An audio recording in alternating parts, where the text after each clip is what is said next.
Hi guys, and welcome back to another episode of the Murder Files with me, Random Jen.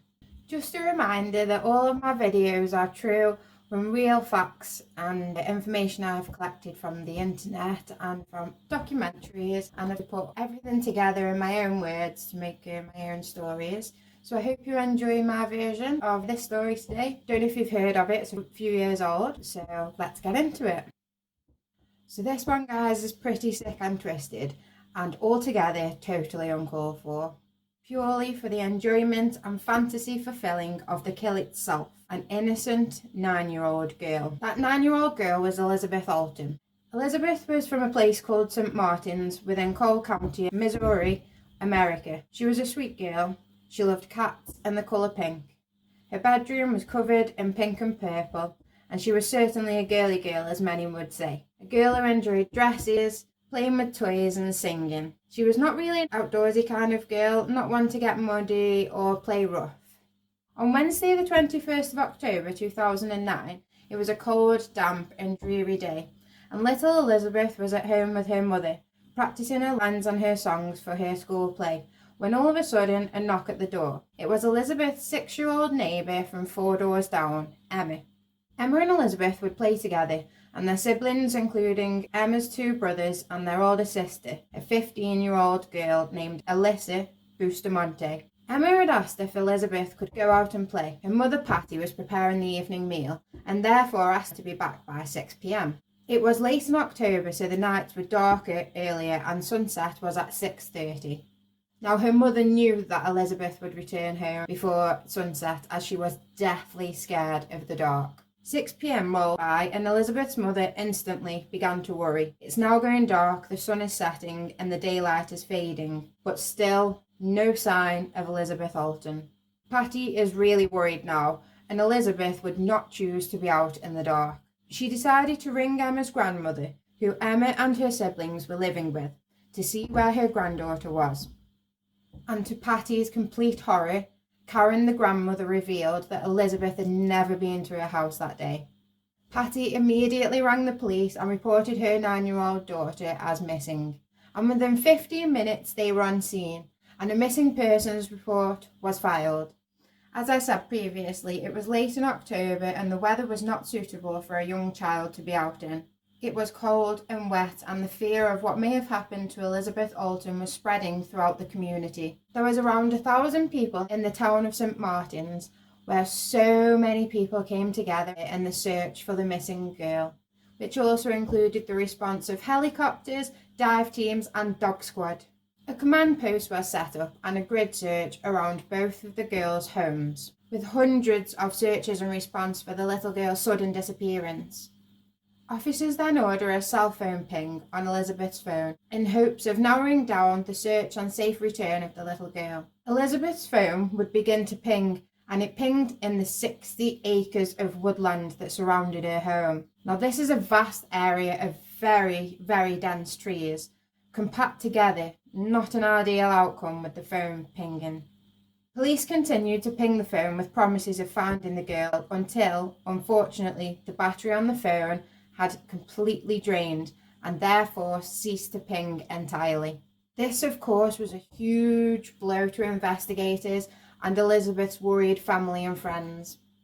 Why was the young girl's phone even pinging in the woods in the first place? This wasn't a small area, 60 acres, that is a big area of woodland. A 9-year-old girl, deathly afraid of the dark, has her phone pinging somewhere in this dense woodland in complete darkness. Hope was starting to fade. Now, police then turned their attention to Elizabeth's 6-year-old neighbour, Emma, who, as far as Patty was concerned, was the last person to see her daughter when she came around and knocked on to see if Elizabeth would go out and play. Now, of course, any kind of questioning or interviewing of a 6-year-old would be completely different than any kind of questioning of an adult.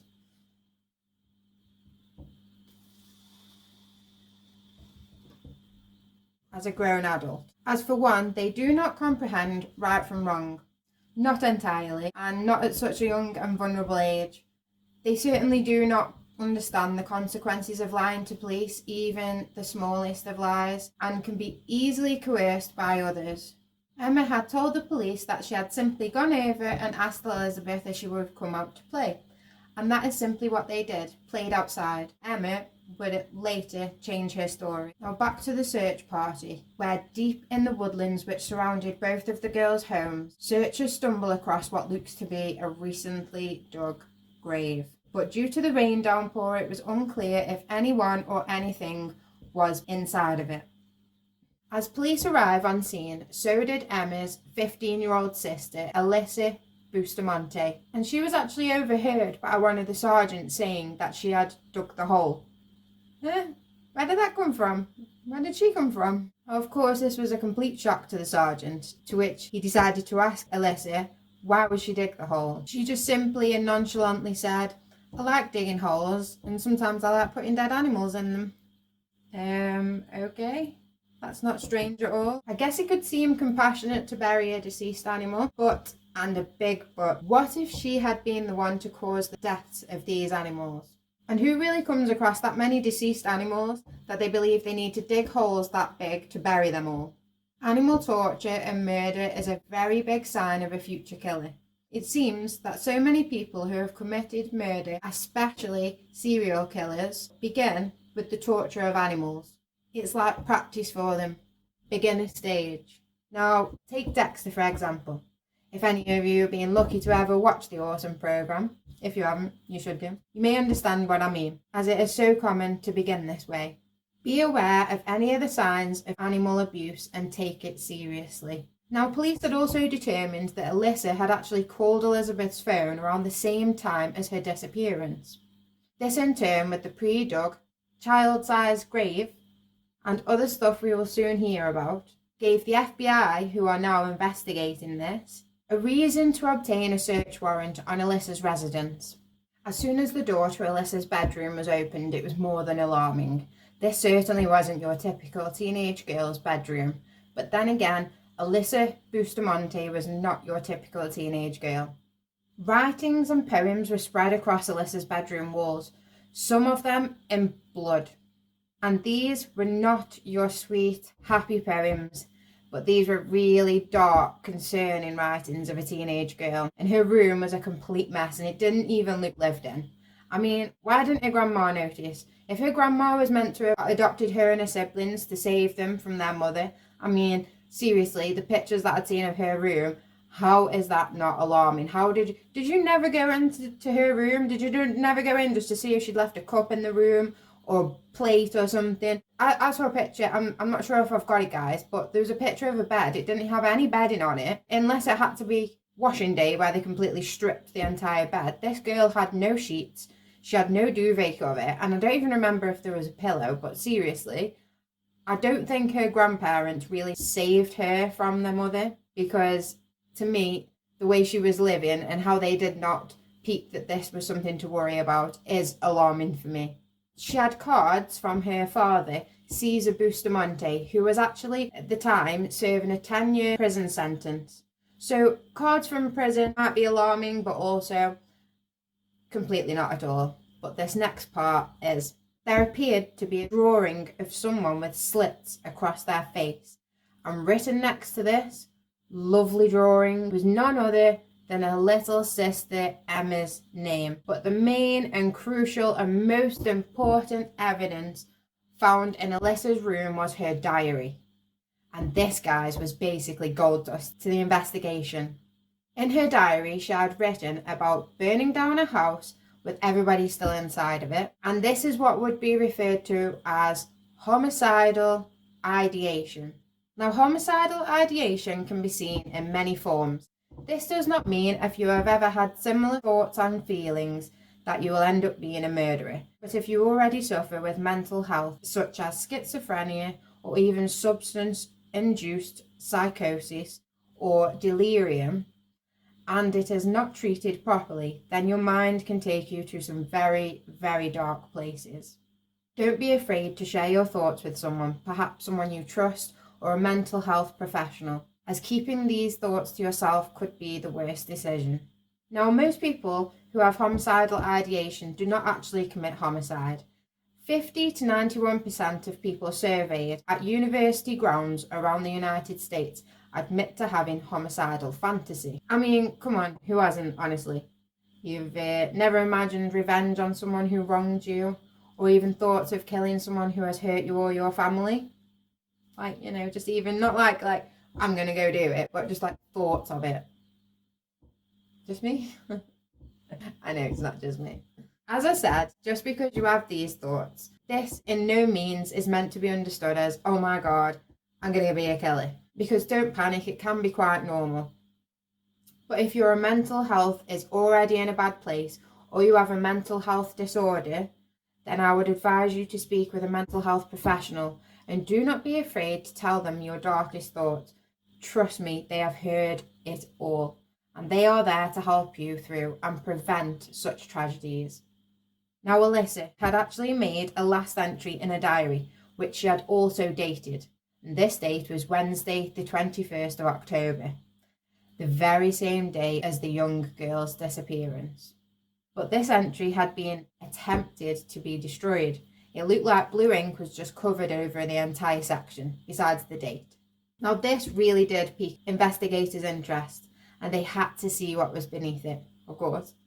Everything combined does not put Alyssa in the best light, and police wonder, who is this mysterious, dark character?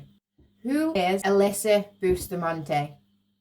Alyssa was not blessed with a good upbringing. Actually, her past life experiences seemed pretty tragic, to say the least. Her mother, who was only 15 or 16 when she had Alyssa, was also a drug addict. Both of her parents had a criminal history, and her father was serving a 10-year prison sentence for assault. Alyssa had 2 brothers and a younger sister, Emma. The children were not cared for as they should have been. Their mother would often leave them home alone to fend for themselves, and to instead feed her own drug habit. Alyssa and her siblings were not guided through life. They had no boundaries and could basically do what they wanted when they wanted. This might sound fun to a child, but every single child needs nurture, love and guidance to prepare them for the world, what is right and wrong, and genuinely just how to feel, emotions and such. This meant Alyssa and her siblings were never in a safe place, as children should be, and they did not know where they stood in life, especially Alyssa. She was older, she'd experienced worse, she'd probably seen a lot more. I mean, she actually would not speak about her past, so we don't really know much about her past because she just refused to talk about it. But clearly this girl is not right. Alyssa's grandparents worried about the children and would send food and money at times, but of course, this would be in vain. They came to the Bustamante house one day to find the mother of their grandchildren passed out with alcoholic evidence around. The home was in complete disarray, and her younger brother seemed to be out of control, punching holes in the walls at just aged 3. In 2002, when Alyssa was aged 8, her grandparents took the decision to adopt her and her siblings to save them from her mother, and tried to raise them themselves. But Alyssa could be out of control at times, and even though she was 8, her grandmother said that she would act like a 4-year-old out in public, mimicking zoo animals, etc. Alyssa didn't trust adults after her history and would act out. It's like she already believed she was a bad kid, so she decided, I'm going to act like a bad kid. This is who I am. I'm just going to roll with it. You know, no one cares about me. Everyone leaves me. Like, no one really wants to look after me. So who cares? She would have constant breakdowns over the abandonment of her mother, understandably, and clearly did not take the whole situation very well. Not long after this, she had attempted suicide by drinking an entire bottle of Tylenol, which she was extremely lucky to have survived from organ damage by the hospital's quick response in administrating counteractive drugs. And she was just age 12, guys. That's so sad. Alyssa was sent to counselling following her attempted suicide, and they chose to put the 12-year-old on 20 milligrams of Prozac. And in turn, she had become incredibly depressed, to the point where some days she would never even get out of bed. I know how that feels. She was further diagnosed with having bipolar disorder. Her family believed that this explained her erratic behaviour, but it wasn't the drugs. Her behaviour was rooted much before she was ever on medication. Alyssa began to self-harm, even cutting the words pain and hate into her skin. Clear signs of someone screaming out for help. How did her grandparents not do more for her? That's all I can say. Alyssa was very active on social media, and she would upload many pictures with herself with full dark makeup and showing a bad girl image. She was most probably hiding behind all of the makeup and the darkness of how she actually felt.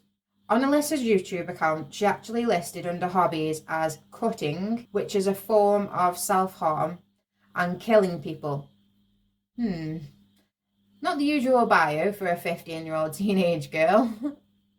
She posted a video of herself convincing her two much younger brothers to touch an electric fence. She is a cunning and cruel person. She actually proceeds to grab the fence herself to entice her little brothers into purposely harming themselves, purely for her own pleasure and amusement, and to even share her cruel actions with others by uploading the video to her YouTube channel, even captioning about her brothers being hurt. This shows such darkness in Alyssa's character. The fact she actually feeds off the pain and suffering of the people that are closest to her. And at such a young age, this was a clear sign of the evil that was already rooted deep into Alyssa's soul and being. She would feed off the pain of others and would feel joy and excitement from this behaviour. Her brothers, being so young, did not understand that Alyssa was tricking them for her own dark amusement. Her brother Nathaniel would say years later that they did not realise that their sister had uploaded this video to her YouTube account. She expressed online how she enjoyed seeing her brothers getting electrified. She was clearly actually enjoying and relishing in the pain that she was inflicting. Strangely enough, Alyssa was found to have not attended school the day of the disappearance. Police, after searching Alyssa's social media, knowing she was not at school, and the fact that she had called Elizabeth's phone around the same time, they'd also been seen together the same day, and of course the creepy, child-sized, pre-dug hole, they zeroed in on Alyssa Bustamante as their main suspect. Instead of going to school that day, Alyssa decided to take a shovel, head into the dense woodland and just begin digging and digging and digging. Holes shaped just like the one the poor searchers had stumbled upon. Why would someone do this? Planning ahead, maybe? Alyssa was taken with her grandmother to be questioned. She was a minor at 15, so I'm guessing that she had to be interviewed with an adult present. Sergeant Rice and female juvenile officer interviewed her. Around 20 minutes of Alyssa being questioned about knowing the whereabouts of the missing 9-year-old girl, they asked, what had she been doing? Where had she gone, and who had she been with that day? Sergeant Rice liked to leave long pauses in between questions to add pressure onto Alyssa and to induce a confession, and I really love the different tactics of all the different interrogations. That's why I like to do my stories this way. I like to have these stories where we know what's happened and we've caught the murderer, and now we've got to the interrogation stage. I love to see all the different interrogation tactics and see if they can induce a confession, because I just find it so interesting. Her grandmother, Karen, still believed at this point that her granddaughter, Alyssa, was 100% had nothing to do with Elizabeth's disappearance. As the questioning intensified, Karen was so confused as to why the investigators were questioning her granddaughter in such a manner, with statements such as, I know you did this because you wanted to do this. You wanted to know what it felt like. To turn up the heat on Alyssa, the Sergeant Rice produced the seized diary, which, even though she knew she had tried to scribble it out with pen, it was clearly dated the day of the disappearance, and with the use of special lighting, police were able to uncover the full content. Now, warning, this part is not nice. I just killed someone. I slit their throat, stabbed them, and watched them die. Oh my gosh, it made me so nervous at first. But once you get over that, oh my God, I can't believe I'm doing this, it actually becomes really enjoyable. I can't believe it. It was amazing. Okay, gotta go to church now, lol. Which, by the way, that night she did actually attend a church dance. The sergeant revealed that they had read her diary, including the last part that she had attempted to destroy with pen, the last entry. He then did his previous tactic and just waited for Alyssa to respond. Yeah, I told you I love this tactic thing. This effect was immediate, and her whole demeanour shifted. She then realised that they knew much more than she had thought. Alyssa started to break down here and revealed to detectives that she was there that day with Elizabeth in the woods, but that it was an accident. Elizabeth had somehow fallen and hit her head. Now apparently they were just walking along in the woods when Elizabeth fell, hit her head and died instantly. Now this statement alone just shows Alyssa's age, with the fact that she had not thought through the after effects of her crime. The sergeant stated that they would recover the body and that the autopsy would reveal every injury on Elizabeth. Now, due to the scribbled out diary entry, including the words slit and throat, the sergeant decided to straight up ask Alyssa if her throat was cut. And Alyssa coldly responded with, yes. It was at this point that Karen realised that her granddaughter had been involved in not just the disappearance, but the horrific crime of an innocent little 9-year-old girl, and could not contain her complete and utter shock and dismay at finding out this information. She could not stay in the room a second longer and instantly had to get up and vacated the interrogation room. Alyssa's grandmother's distraught reaction to this realisation was felt and heard throughout the building and clearly affected her, and was a complete shock to her that her very own granddaughter could be capable of such sickening behaviour. Alyssa, then alone in the interrogation room, confessed to the fact that she had actually sent her younger sister, Emma, over to collect Elizabeth and walked 15 minutes and a quarter of a mile deep into the woods with her. This in turn left Alyssa plenty of opportunity to turn back, change her mind, and never go through with her evil deed. This was a heavily laid out plan. And remember those graves that she enjoyed digging? For dead animals, apparently. Oh, just because she liked doing it. Yeah. I just love going into the dense, deep, dark woods and digging for no apparent reason at all, and if I find a dead animal, I might just lob that in there. Alyssa was armed with a kitchen knife and was leading little Elizabeth to a pre-dug grave. Alyssa then told the sergeant that as soon as they arrived at her allocated destination, she immediately began to strangle the poor innocent child, staring directly into the girl's face while doing so. This is the most personal form of murdering someone.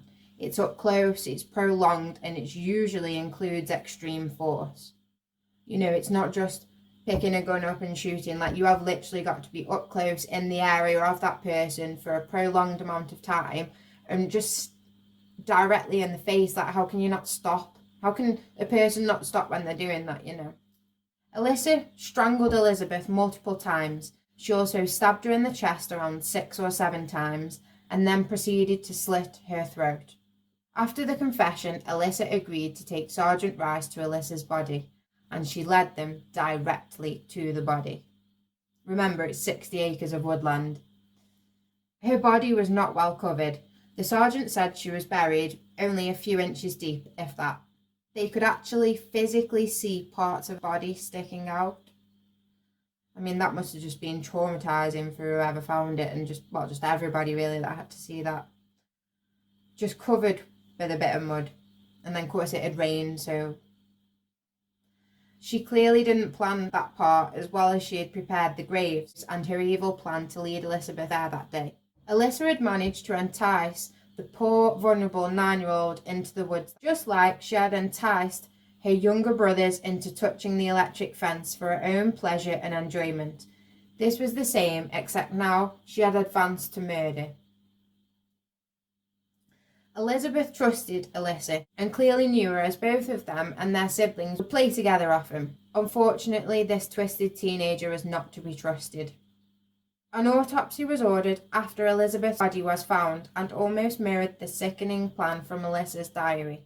Clearly a premeditated murder, with the graves dug in advance. The fact that she had used her 6-year-old sister as a pawn in her evil game. She also took the murder weapon along with her, and then obviously the diary entries. It wasn't looking good for Alyssa Bustamante at this point. A premeditated and planned murder meets the legal requirements for a first-degree murder case, and even though she was only 15, she was certified to stand trial as an adult with the Cole County jury. Alyssa wanted to torture the poor innocent girl, and she had hit her and beaten her and strangled her before slitting her throat. All up-close, personal and violent techniques, not usually seen in female killers or even young killers. I can only imagine the pure fear in the young girl's mind as she was being beaten and strangled simultaneously by someone she believed to be a friend, someone that she had trusted. Alyssa wanted to see the poor girl suffer and suffer immensely. She took a step back after beating and strangling the 9-year-old and took out her knife and proceeded to stab Elizabeth to continue her tirade of suffering and personal satisfaction. She wanted to prolong this murder and to fulfill her own sick thoughts and desires. This was not in the moment murder, it was fully planned. After all the suffering that she had caused Elizabeth, she needed to complete the job and make sure that the innocent girl would never take another breath. She then slit the 9-year-old's throat from ear to ear. Absolute and complete overkill, purely for her own sadistic pleasure. She went home after the awful deed was done and proudly wrote about it in a diary before leaving for church like any normal day. When she tried to scribble it out, is undetermined. She managed to keep up half a normal persona, like how she could leave for church is beyond me. After what she's just done, like go home, oh yeah, I just killed somebody, oh I'll go in church now, see ya.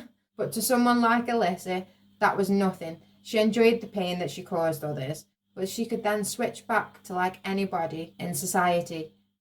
That is psychopathic traits. Most people would be completely disturbed to learn that Alyssa could commit such a crime and then morph into a church-going citizen. I mean, surely that would bother most people, really, wouldn't it? Because it basically is just saying you have no idea. It's not like murderers walk around with a sign on their head, I'm a murderer. Most murderers, like serial killers, look like totally normal people. Actually can be charismatic, handsome, they can build this persona, and that's how they end up being a serial killer and manage to get away with it. So you literally never know by looking at somebody. You haven't got a clue. You cannot judge somebody by looking at them. Never judge somebody just by looking at them. You can judge their behaviour and their actions, their body language, but never just judge somebody by looking at them.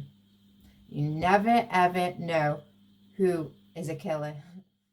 Even after confessing to all of the crime and actually leading detectives to the body, Alyssa decides to plead not guilty.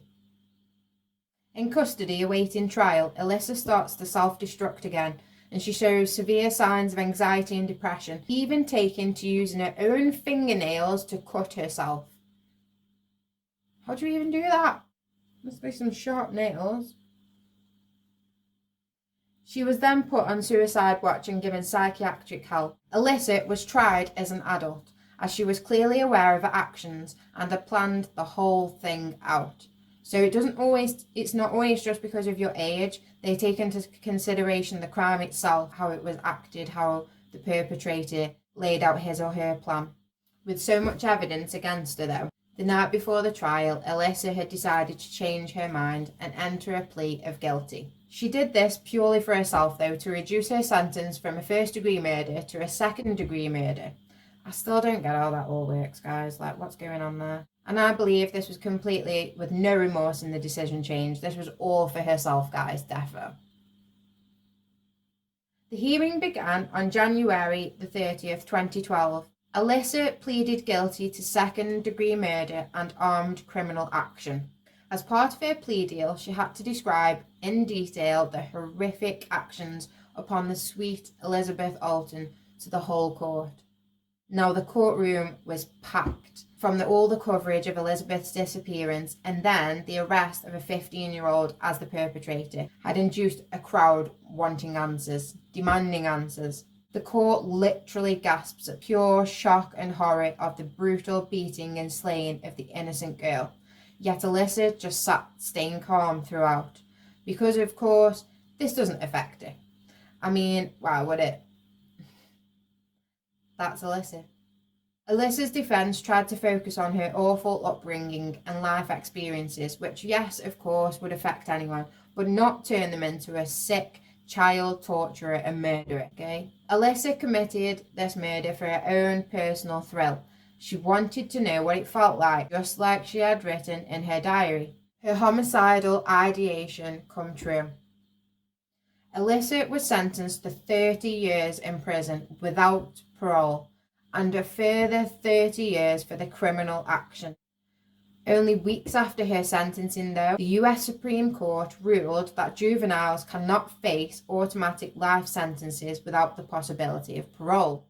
That was literally weeks afterwards. I would say it certainly worked out for the best for everyone that this rule was brought into place after Alyssa's sentencing, but I'm sure some people may disagree with me, which I can understand, as mental health can be completely out of our control.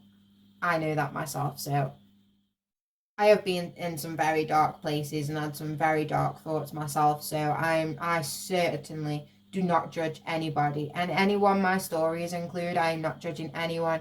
I am just telling the story in my own words, with some extra information to perhaps help people, to help understand situations similar to these, help their families, help their friends, you know. But if you ask me, Alyssa Bustamante was in complete control of her body and mind that day. She had a terrible life, but that in no way should have led to the horrendous actions that could never be reversed on an innocent little 9-year-old girl who had her entire life ahead of her. She was 9 years old. I mean, what did a little 9-year-old do to you? You might have had these thoughts for years, but seriously, you pick a 9-year-old girl to torture and murder and slit her throat. In 2015, Alyssa Bustamante launched an appeal against her case and lost. Now, guys, always be aware of how severe the actions of animal abuse is to the human mind. If you see a child abusing animals or pets, then tell someone and get that child some psychological help, perhaps a mental health assessment. This would be best done as early as possible in the child's development in life. Also be aware of homicidal ideation and what it can lead to if also not taken seriously, and psychiatric help is not administered. We all have bad feelings and thoughts at times, but hopefully this story and others will help clear up the signs of serious homicidal ideation. A child talking about burning down a house with everyone still inside, and how her YouTube bio said she enjoys cutting and killing people. These guys are some huge warning signs. Huge warning signs.